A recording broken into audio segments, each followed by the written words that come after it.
அப்பன் அழுவான் மகன் அழுதா, மகன் சிரிப்பான் அப்பன் அழுதா.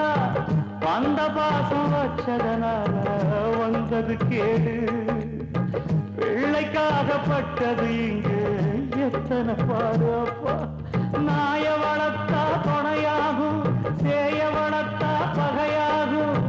வாயில்லாத ஜீவனுக்கெல்லாம் உள்ளது ஞானம்.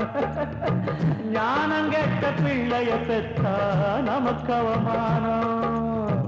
நெல்லு போட்டு புல்லு முளைச்சா நாம செஞ்ச பாவந்தான். பாலு குடிச்ச பாம்பு கடிச்சா பூர்வ ஜென்ம சாவந்தா. ஆக மொத்தம் அத்தனையும் காலம் செஞ்ச கோலம். நாட்டுல உள்ள கவிஞருக்கெல்லாம் வணக்கங்க. ஏழை வீட்டுல நடக்கும் விஷயத்தை பாட்டில் எழுதுங்க.